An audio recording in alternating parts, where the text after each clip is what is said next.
When it comes to dynasties, you think of teams like the Lake Travis Cavaliers winning 5 consecutive state championships on the gridiron. But how about the Andrews girls golf team over at Onion Creek, making it 5 consecutive state championships? In fact, the only thing missing was an individual state title in the previous 4 years. Could they get it done this time around? The fewest strokes Andrews has won by this decade was 40 back in 2011. Winds gusted up to 30 miles per hour during round 2. Mustangs' Callie Jennings fired a second straight 77 to finish with a 2-day total of 154, good enough for 4th place. Haley Bergen, who led by 4 in the individual race after 18 holes, fired a 76 for a 2-day total of 148, which looked like it would be good enough for the individual title. After she putted out on 18, she was mobbed by her teammates as they celebrated a 52-shot win over second-place Snyder to complete the drive for 5 and the 4th for Jennings and Bergen. Not many people have done that in the third and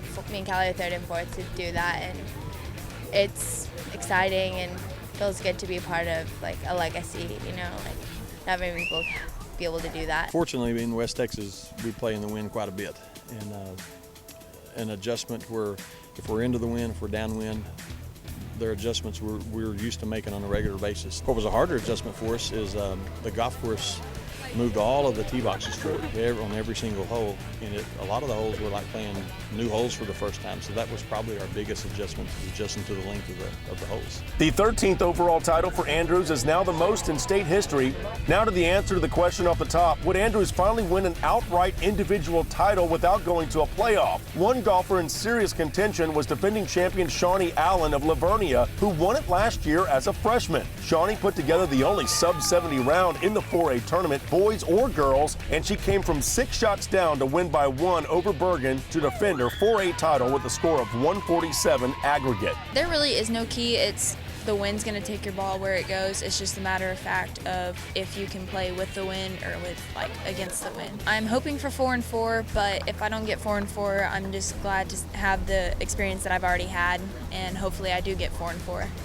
Lauren Cox from Little Cypress Mauriceville won bronze, while Snyder was second on the team side, with the Lampasas Badgers finishing 3rd. To the boys' side, where Andrews was the 2-time defending champion but finished 5th after a rough second round in which only one player broke 80 and no individual finished higher than 15th. That opened the door for Argyle, who had finished as a bridesmaid to the Mustangs the last 2 years, including one season losing by a single stroke. Their highest finisher was Lance Roden, who tied for 7th at a combined 151. But the Eagles' number 4 scorer beat Fredericksburg's number 4 by 7 shots, which was the exact margin of victory over the Billies to win their first ever golf title, to add to the collection of titles won by the Metroplex School in girls basketball and football. It's just been a lot of hard work. This is our 4th year in a row that we've came, and the guys that kind of led that the first year have kind of passed down the torch of trying to get our first championship. 3 of them were on the team last year, and these 5 together kind of made a pact during the summer that they were going to come back and win it this year. Although he didn't win the team title, Cole Grona of Fredericksburg did pick up a nice consolation prize, the individual championship. The first-round leader shot the only even par round on day 1, and his 77 was just enough to win the individual title by 1 over Llano's Clayton Myers with a 147 total. It took me a few holes, and it was really tough out there, but you just have to grind. I made some putts on the back 9, and that's all you can do. It was tough out there. And I knew to win at the turn, I had to play well on the back because I wasn't playing very well on the front, and I just wasn't going to get it done. Myers' nice putt on 18 gave him second alone, 1 shot ahead of Caden Wiley from Bernie. Llano finished 3rd in a playoff. That's a look at the 4A Golf State Championships. Jeff Power, High School Spotlight.